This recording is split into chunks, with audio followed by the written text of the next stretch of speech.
నమస్తే welcome to ABN business news. దేశీయ stock మార్కెట్లు స్వల్ప నష్టాలతో కొనసాగుతున్నాయి.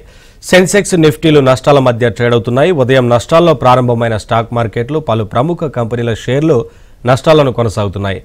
Bajaj Auto, BHEL, LNT, Nalco, Hindcopper షేర్లు లాభాల్లో కొనసాగుతుండగా Axis Bank, HDFC, Infosys, Bharti Airtel, Tech Mahindra షేర్లు నష్టాల్లో కొనసాగుతున్నాయి. ఇవాళ మార్కెట్కి సంబంధించి అనాలిసిస్ అందించడానికి ప్రముఖ బిజినెస్ అనలిస్ట్ శేషు గారు మనతో పాటు లైవ్ లో జాయిన్ అవుతారు. వారితో మాట్లాడదాం.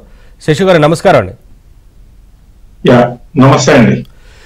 శేషు గారు, ఎట్లా చూడాలి? ఇవాళ మార్కెట్ నష్టాలతోనే ప్రారంభమైంది, నష్టాల్లోనే కొనసాగుతున్నాయి. ప్రముఖ కంపెనీలు కూడా కొంత నష్టాల్లోనే ఉన్నట్లుగా తెలుస్తా ఉంది. ఎందుకు, ఏ అంశాలు మార్కెట్ మీద ప్రభావితం చూపుతున్నాయి, ఏంటి? అంటే ఓవరాల్ గా మన మార్కెట్స్ అంటే ఈ రోజు బాగా నష్టపోయిన వాటిలో మన మార్కెట్స్ ఉన్నాయండి. అటు గ్లోబల్ క్యూస్ పరంగా ఎటువంటి నెగటివ్స్ అయితే లేవు. ఓన్లీ ఇండియన్ మార్కెట్స్ మాత్రమే ఈ రోజు నష్టాల్లో ఉంది. సో ఇది ఈ రోజు ఏంటి అంటే మనకి F&O క్లోజింగ్ అనమాట. సో దాని కారణంగా ఏంటంటే ఈ ఓవరాల్ గా మనకి ఈ మంత్ అంతా కూడా మార్కెట్స్ వీక్ గానే ఉన్నాయి. సో అంటే ఇనిషియల్ గా 22,000 దాకా వెళ్ళినా కూడా బట్ సస్టైన్ కాలేకపోయినాయి. దాని తర్వాత అటు హెచ్డిఎఫ్సి బ్యాంక్ రిజల్ట్స్ కొంచెం డిసప్పాయింట్మెంట్ చేసాయి. సో దాని కారణంగా కూడా, ఎందుకంటే వెయిటేజ్ నిఫ్టీ పరంగా హైయెస్ట్ వెయిటేజ్ నిఫ్టీలో హెచ్డిఎఫ్సి బ్యాంక్ ఉంది, అది బాగా డ్రాగ్ చేసింది. దాని తర్వాత రిలయన్స్ రిజల్ట్ కూడా బాగా లేవు. సో ఈ విధంగా దెబ్బ మీద దెబ్బ మార్కెట్స్ కి పడేటప్పటికి మార్కెట్స్ హైయర్ లెవెల్స్ లో సస్టైన్ కాలేకపోయింది. ఓవరాల్ గా మనకి ఈ మంత్ లోస్ దగ్గరికి నిఫ్టీ వచ్చిందని చెప్పొచ్చు. నేను కూడా ఓవరాల్ గా క్లోజింగ్ కూడా ఇదే విధమైన వీక్ క్లోజింగ్ ఉండే అవకాశాలు ఉన్నాయి. ప్రధానంగా ఈ రోజు టెక్ మహీంద్రా, అదేవిధంగా సిప్లా రీసెంట్ గా బాగా పెరిగింది. సో దాంట్లో ప్రాఫిట్ బుకింగ్ అనేది చూసాము. అదేవిధంగా యాక్సిస్ బ్యాంక్ లాంటివి డ్రాగ్ చేస్తున్నాయి. మరోవైపు బజాజ్ ఆటో ఒకటి టాప్ గెయినర్ గా ఈ రోజు మనకి నిఫ్టీలో ఉంది. ఓవరాల్ గా మిడిల్ స్మాల్ క్యాప్ లో బాగా సెల్లింగ్ అనేది లాస్ట్ కొన్ని రోజులుగా చూస్తున్నాము. మరి ముఖ్యంగా 2024 లో మనకి బాగా మిడిల్ స్మాల్ క్యాప్ లో బాగా సెల్లింగ్ అనేది చూస్తున్నాము. ఇదే ట్రెండ్ మిడిల్ స్మాల్ క్యాప్ లో సెల్లింగ్ అనేది ఇదే ట్రెండ్ కొనసాగే నెక్స్ట్ ఒక కొన్ని రోజులు కొనసాగొచ్చు. బట్ నిఫ్టీ పరంగా నేను అనుకోవడము కొంచెం బౌన్స్ అయ్యే అవకాశాలు ఉన్నాయండి. నిఫ్టీ పరంగా నెక్స్ట్ మంత్ లో ఇనిషియల్ గా బౌన్స్ అయ్యే అవకాశాలు ఉన్నాయి. నిఫ్టీ పరంగా నేను అంత బేరిష్ అయితే లేను. టెక్నికల్ గా మాట్లాడుకోవాలి అంటే నిఫ్టీకి నేను అనుకోవడము 21,200 ఆ లెవెల్లో బాగా సపోర్ట్ అనేది లభించవచ్చు. ఒకవేళ అది బ్రేక్ అయితే ఒక 400 పాయింట్ల కిందకు వస్తుంది. అంతకు మించి కిందకైతే వెళ్ళకపోవచ్చు. మళ్ళీ బ్యాంక్సే నేను కూడా నెక్స్ట్ మంత్ లో కొంచెం like ICICI bank, Kotak bank లాంటివి నిఫ్టీని ముందుకు తీసుకెళ్లే అవకాశాలు ఉన్నాయి. ఈవెన్ హెచ్డిఎఫ్సి కూడా ఎంతో కొంత పెరగవచ్చు. నా ఉద్దేశం ప్రకారం ఇండెక్స్ పరంగా పెద్ద డౌన్ సైడ్ అయితే ఉండకపోవచ్చు. కాకపోతే ఇక్కడ భయపడాల్సింది ఏంటంటే మీడియం స్మాల్ క్యాప్ లో బాగా సెల్లింగ్ అనేది కొనసాగడానికి అవకాశం. కాలర్ ఉన్నారు, హనుమాన్ సింగ్ కాల్ చేస్తున్నారు ఖమ్మం నుంచి. హనుమాన్ సింగ్ గారు మాట్లాడండి శేషు గారితో. నమస్కారం శేషు గారు. నమస్కారం సార్. నమస్తే, చెప్పండి సార్. ఇప్పుడు ఈ రేట్ లో ఎస్జీవీఎన్ ఒకటి రైట్స్ ఫ్రెష్ బై తీసుకోవచ్చా అండి ఫర్ లాంగ్ టర్మ్? ఏమన్నారు, వినపడలేదండి, మళ్ళీ చెప్పండి. ఒకటి ఎస్జీవీఎన్, సెకండ్ రైట్స్, RITES రైట్స్.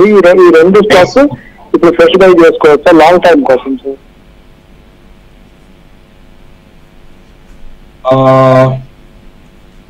అంటే లాంగ్ టర్మ్ కి రైట్స్ పరంగా ఓకేనండి. రీసెంట్ గా ఇవన్నీ కూడా బాగా పెరిగాయండి. మీరు వీటికన్నా ఎందుకంటే ఏంటంటే ఓకేనంటే హిస్టీరియా అంటారు. అంటే ఓవరాల్ గా పిఎస్యు బ్యాంక్స్ కానివ్వండి, పిఎస్యు స్టాక్స్ కానివ్వండి, అటు రైల్వే రిలేటెడ్, తర్వాత డిఫెన్స్, ఇవన్నీ కూడా ఏంటంటే అదేవిధంగా power railway PSU power stocks, SJVN ఇటువంటివన్నీ కూడా బాగా పెరిగిపోయినాయి. ఇవన్నీ కూడా ఏంటంటే నిజంగా ఒక ఫండమెంటల్స్ అద్భుతంగా ఉండి ఫండమెంటల్స్ ఇంప్రూవ్ అయ్యి పెరిగితే మనం దాని గురించి మనం భయపడాల్సిన అవసరం లేదు.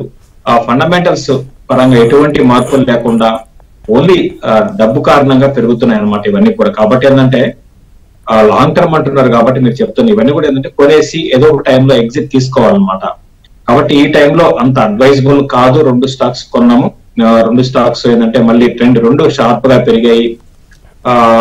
షార్ప్ గా పెరిగాయి కాబట్టి ఏంటంటే కరెక్షన్స్ లో కొనుక్కోండి. బట్ నా ఉద్దేశం ప్రకారం దీనికన్నా ఇన్వెస్ట్మెంట్ పరంగా మీరు వేరే స్టాక్స్ ని సెలెక్ట్ చేసుకోవడం బెటర్. బట్ ట్రేడింగ్ పరంగా అంటారా, కొనేసి మీరు అమ్ముకొని ఆ విధంగా చేసుకోవచ్చండి. ఆ విధంగా అయితే రెండు కూడా ఇంకా పెరగడానికి అవకాశం ఉంది. రైట్స్ ఈ రోజు 18% పెరిగింది, 16% పెరిగింది. అదేవిధంగా SJVNL కూడా ఈ రోజు లైఫ్ టైమ్ హైక్స్ దగ్గరలో ఉంది. కాబట్టి ఇవన్నీ కూడా ఏంటంటే బాగా పెరుగున్నాయి. రిస్క్ రివార్డ్ రేషియో కానీ చూసుకుంటే ఈవెన్ మీకు రివార్డ్ కూడా ఉంటుంది, ఉండదని కాదు, బట్ రిస్క్ కూడా అంతే ఎత్తున ఉంటుంది అనమాట. దాని దృష్టిలో పెట్టుకో. Yeah, next caller Uday Shankar చేస్తున్నారు ఒడిశా నుంచి. ఉదయ్ శంకర్ గారు మాట్లాడండి. శశి గారు నమస్కారం. నమస్తే, చెప్పండి. Hello. Suzlon and Yes Bank present rate లో తీసుకోవచ్చా sir?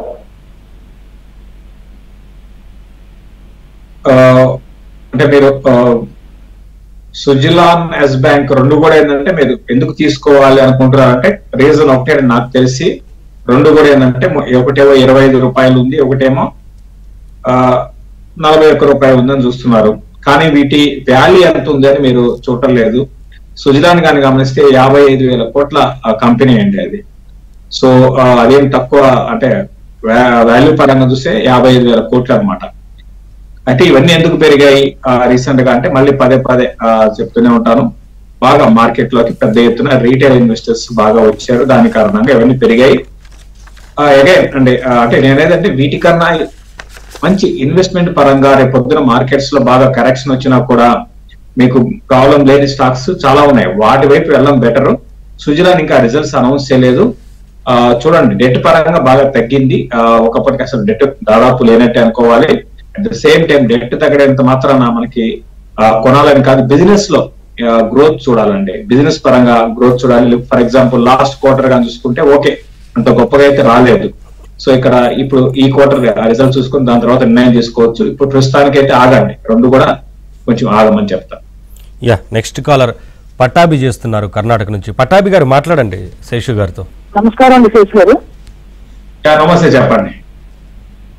Bajel products, BAJL Bajel products Bajaj electricity demerger ఉంది కదండి, దాన్ని బై చేయొచ్చా? ఏం కంపెనీ అన్నారు? బాజల్ ప్రొడక్ట్స్. బాజల్ బజాజ్ ఎలక్ట్రిసిటీ నుంచి సపరేట్ అయిందండి కంపెనీ. స్పెల్ చేయండి ఒకసారి. BAJEL Bajel products. BAJEL. Okay. Long term మీతో తీసుకోవచ్చండి? అంటే ఒకటి అంటే మీరు మీరు దీంట్లో ఏం చూసారండి? అంటే మీ ఏమైనా స్టడీ చేశారా మీరు?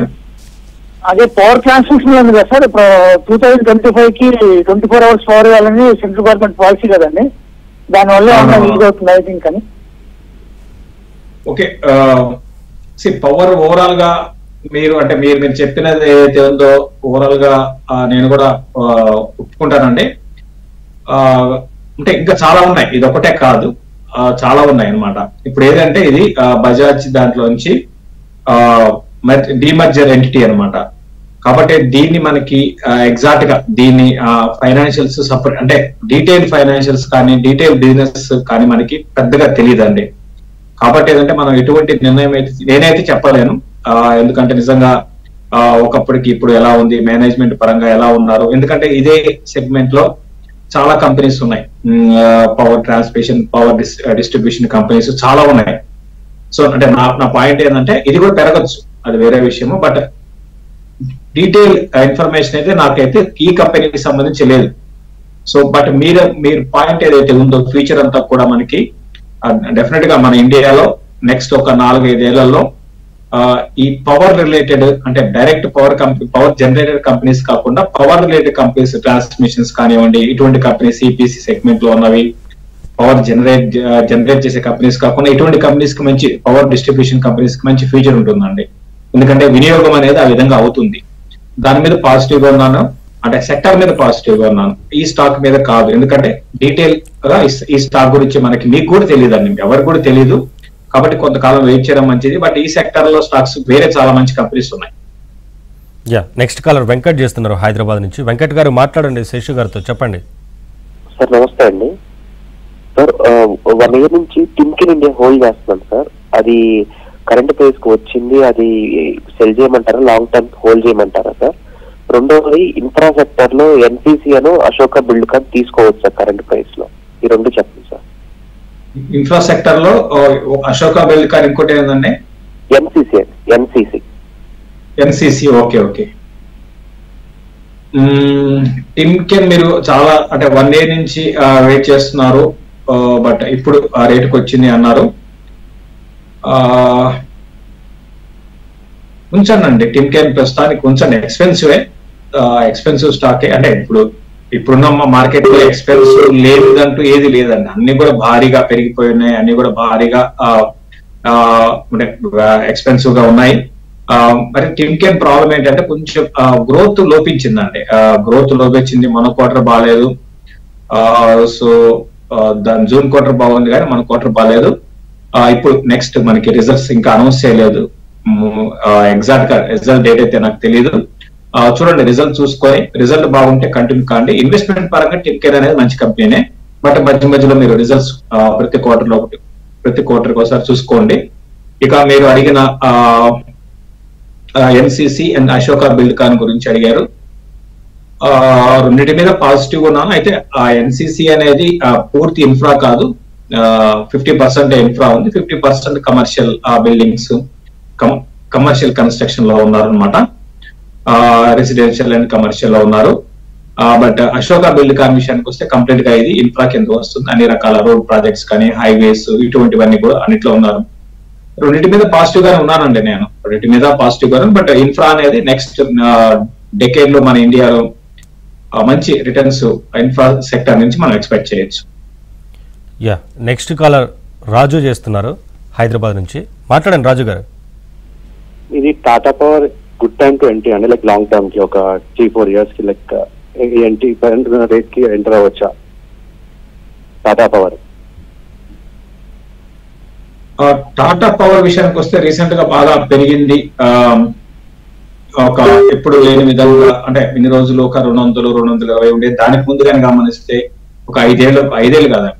అసలు మామూలుగా టాటా పవర్ అనేది ఎప్పుడు కూడా కోవిడ్ తర్వాతే దీనికి ఒక మంచి ఒక దాని ఏమంటారు బ్రహ్మాండమైన గ్రోత్ అనేది వచ్చింది. దానికి ముందంతా కూడా ఏంటంటే లాస్ట్ 10 ఏళ్ళు ఎవరు ఎక్కడ కొన్నా కూడా రిటర్న్స్ రాలేదు. అయితే ఓవరాల్ గా పవర్ ఇప్పుడే అనుకున్నట్టుగా పవర్ మీద పాజిటివ్ గా ఉన్నాను. ఉన్న వాటిలో పవర్ జనరేషన్ కంపెనీస్ లో టాటా పవర్ ఉన్న అన్నింటిలో మంచి కంపెనీ అనుకుంటాను. మీరు 3-4 ఏళ్ళు ఉద్దేశం ఉంటే కొనుక్కోవచ్చు. కాకపోతే ఏంటంటే బాగా ఓపిక ఉండాలండి. మీరు ఆల్రెడీ చూసే ఉంటారు, మొన్నటి వరకు 200 ఉండేది, ఈ మధ్యనే పెరిగింది. 220-230 ఉండేది, ఈ మధ్యనే పెరిగింది. వెయిటింగ్ పీరియడ్ చాలా అంటే మీరు 3-4 ఏళ్ళు బాగా మీకు ఓపిక ఉంటుంది. నేను ఎగ్జిట్ కాను, ఫండ్ మీరు కొనుక్కుంటాను అనుకుంటే కుమార్ గారు మాట్లాడండి శేషు గారితో, చెప్పండి మీకున్న డౌట్ ఏంటో.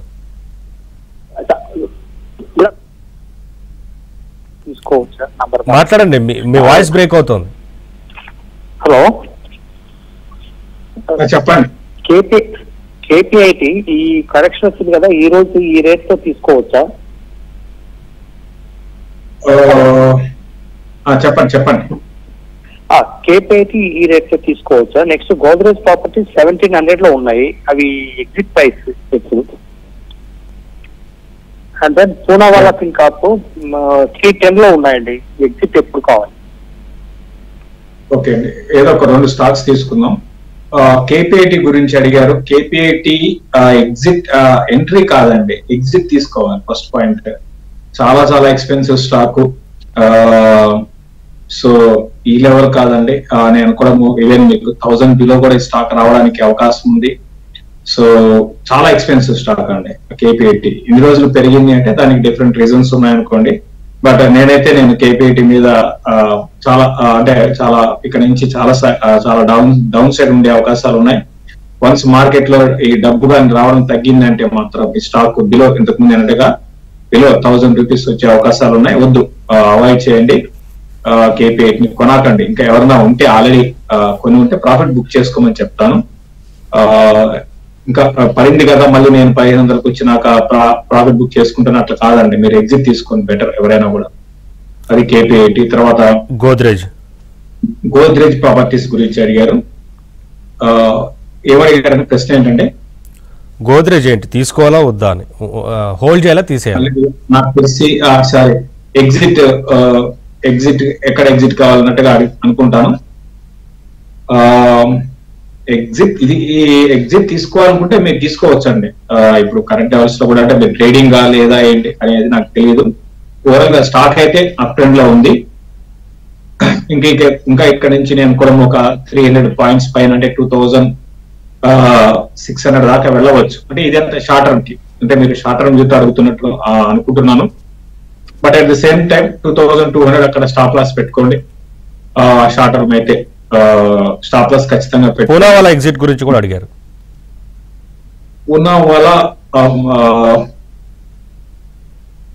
పూనావాలా హోల్డ్ చేయండి. ఒక లాంగ్ టర్మ్ ఉద్దేశం ఉంటే కంటిన్యూ చేసుకోండి, ఇన్వెస్ట్మెంట్ పరంగా కంటిన్యూ చేసుకోండి. ఎగ్జిట్ అవసరం లేదు ప్రస్తుతానికి. డిసెంబర్ క్వార్టర్ కూడా బాగా వచ్చాయి రిజల్ట్స్, మీరు ఉంచవచ్చు, పూనావాలా ఉంచవచ్చు. బట్ కేపీఐటి మాత్రం వద్దు. ఇప్పుడు అనుకున్నట్టుగా గోద్రేజ్ ప్రాపర్టీస్ ర్యాలీస్ లో ఎగ్జిట్ కా. ఓకే, నెక్స్ట్ కాలర్ ప్రకాష్ రావు చేస్తున్నారు హైదరాబాద్ నుంచి. ప్రకాష్ రావు గారు మాట్లాడండి శేషు గారితో. Good afternoon sir. Sir ACC cement లో సార్ ఏమన్నారు ACC cement sir, ACC cement long term 3 years 2300 తీసుకోవచ్చు సార్. ఏసీసీ మీద నేను పాజిటివ్ గానే ఉన్నానండి. కాకపోతే ఏంటంటే ఏసీసీ దీని ప్రమోటర్ ఎవరైతే ఉన్నారో, లైక్ దీని ప్రమోటర్ ఎవరంటే అదాని అన్నమాట. అదే కొంచెం ప్రాబ్లం అనమాట. సో ఓవరాల్ గా ఏసీసీ మీద నేను ఇప్పుడు కాదు ఎప్పటి నుంచో పాజిటివ్ గా ఉన్నాను. సో అదాని వాళ్ళు ఇప్పుడు దీన్ని తీసుకున్నారండి. సిమెంట్ సెక్టర్ పరంగా కూడా మీకు లాస్ట్ క్వార్టర్ కానీ చూస్తే బ్రహ్మాండంగా వచ్చేసి సిమెంట్ కంపెనీస్ రిజల్ట్స్ తీసుకోవచ్చు. బట్ ఓన్లీ థింగ్ ఏంటంటే ప్రమోటర్, ఎందుకంటే ఓవరాల్ గా గ్రూప్ పరంగా ఇబ్బందులు పడితే, ఫైనాన్షియల్ క్రైసిస్ కానీ వస్తే డెఫినెట్ గా బాగున్న కంపెనీస్ కూడా, అంటే ఏసీసీ పరంగా ఎటువంటి ప్రాబ్లం లేదు. బట్ ఓవరాల్ గ్రూప్ పరంగా డెట్ అనేది ఉంది. సో మిగతా అదాని గ్రూప్ స్టాక్స్ స్టాక్స్ కదా, ఆ బిజినెస్ ముందుకు వెళ్ళాలి అంటే ఎప్పటికప్పుడు డబ్బు అనేది వస్తూ ఉండాలి, ఫ్రెష్ ఫండ్స్ అనేది వస్తూ ఉండాలి అనమాట. లేని పరిస్థితుల్లో ఒకసారి ఆగిందంటే ఫండ్ ఫ్లో అనేది ఓవరాల్ గా మిగతా బాగున్న కంపెనీస్ మీద కూడా ఎఫెక్ట్ పడుతుంది. ఆ రిస్క్ అయితే ఏసీసీలో ఉంది. అదర్వైజ్ ఏసీసీ గుడ్ కంపెనీ అండి. నెక్స్ట్ కాలర్ మురళి చేస్తున్నారు హైదరాబాద్ నుంచి. మురళి గారు మాట్లాడండి శేషు గారితో. సార్ శేషు గారు, సార్ ఇది లారస్ ల్యాబ్స్ అండి, నేను 400 రూపీస్ లో తీసుకున్నాను 500 పేర్స్. అది కంటిన్యూ చేయాలా లేదంటే కనుక మనం లాస్ట్ బుక్ చేయమంటారా? లారస్ ల్యాబ్స్ రిజల్ట్ బాగా రాలేదండి, మీరు ఆల్రెడీ చూసే ఉంటారు. బాగా రిజల్ట్ పరంగా బాగా నిరుత్సాహపరిచింది. లాస్ట్ క్వార్టర్ కూడా బాగాలేదు, ఈ క్వార్టర్ బాగాలేదు. ఈ ఏపీఐ కంపెనీస్ అన్నిటికి కూడా, మరీ ముఖ్యంగా ఎక్స్పోర్ట్ చేసే కంపెనీస్ అన్నిటికి కూడా ఎలా ఉంటుందంటే అన్సర్టనిటీ అనేది ఎక్కువ ఉంటుందండి. అదే మీరు సిప్లా చూడండి బాగా వచ్చాయి. అదే విధంగా మనకి జైడస్ లైఫ్ అనేది ఆ కంపెనీ ఆ రిజల్ట్ కాదు, స్టాక్ కూడా బాగా ముందుకు వెళ్తుంది. అంటే ఇక్కడ గమనించాల్సింది ఏంటి అంటే డొమెస్టిక్ బేస్డ్ కంపెనీస్ కి రెవెన్యూస్ బాగా పెరుగుతున్నాయి. ఈ ఏపీఐ కంపెనీస్ కు మళ్ళీ నెక్స్ట్ క్వార్టర్ బాగా రావచ్చేమో, ఎందుకంటే ఇది మన చేతుల్లో ఉండదు. అంటే వీళ్ళ బిజినెస్ అనేది, అంటే ఒక్కొక్క బిజినెస్ కి ఒక్కొక్క డైనమిక్స్ ఉంటాయండి. సో వీళ్ళకి అంటే API companies or bulk companies, export చేసే కంపెనీస్ కి గ్లోబల్ గా ప్రపంచవ్యాప్తంగా ఉన్న పరిస్థితి తగ్గట్టుగా వ్యాపారాల్లో మార్పులు వస్తూ ఉంటాయి. అందుకని లారస్ ల్యాబ్స్ కి రిజల్ట్ బాగా రాలేదు. ఓవరాల్ గా కంపెనీ పరంగా ఎక్స్పెన్సివ్, ఎందుకంటే రీసెంట్ నెంబర్స్ తర్వాత మనకి మార్జిన్స్ అంటే ప్రాఫిట్స్ ఉండవు. ప్రాఫిట్స్ లేనప్పుడు ఆబ్వియస్ గా పిఈ పెరుగుతూ ఉంటుంది. మళ్ళీ నెక్స్ట్ క్వార్టర్ మంచి బ్రహ్మాండమైన నెక్స్ట్ 2-3 క్వార్టర్లు మంచి ప్రాఫిట్స్ అనౌన్స్ చేసి మంచి రెవెన్యూ గ్రోత్ ఉందంటే మళ్ళీ పిఈ తగ్గుతుంది. బట్ ప్రస్తుతానికైతే హోల్డ్ చేయండి. లాంగ్ టర్మ్ ఉంటే పర్లేదు అనిపిస్తుంది. బట్ షార్ట్ టర్మ్ కి ఇంకా వీక్ అయ్యే అవకాశాలు ఉన్నాయండి. నెక్స్ట్ క్వార్టర్ వరకు మళ్ళీ స్టాక్ పెరిగే అవకాశం లేదు. ఈవెన్ మీకు 340 అండ్ 320 లెవెల్స్ కూడా స్లోగా రావచ్చేమో అనిపిస్తుంది. డౌన్ సైడ్ రిస్క్ అయితే ఉంది ఇంకా. నెక్స్ట్ కాలర్ భాస్కర్ చేస్తున్నారు విజయవాడ నుంచి. భాస్కర్ గారు మాట్లాడండి శేషు గారితో. హలో, చెప్పండి. చెప్పండి. బిఎస్సి లిమిటెడ్ 10% మైనస్ లో ఉన్నాను sir.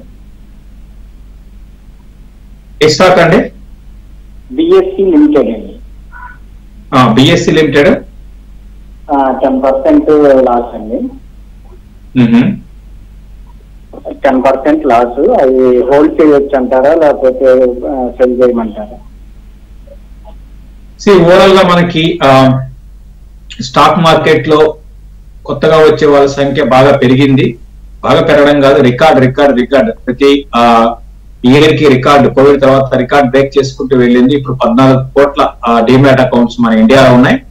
Last month December month highest record 50 లక్షల డిమాట్ అకౌంట్స్ ఒక మంత్ లో ఓపెన్ అయినాయండి. ఎందుకు చెప్తుంటే ఇవన్నీ కూడా ఎంతమంది యాక్టివ్ గా ఉన్నారు ఇన్వెస్ట్ చేసే వాళ్ళందరూ? అంటే యాక్టివ్ గా ఉన్న డిమాట్ అకౌంట్స్ అన్ని యాక్టివ్ గా ఉంటాయని కాదండి. మనం గమనించాల్సింది అంటే ఇంత పెద్ద ఎత్తున ఎప్పుడూ లేదు. అంటే మనం కోవిడ్ కి ముందు మన ఇండియాలో డిమాట్ అకౌంట్స్ ఓన్లీ 4 కోట్లే.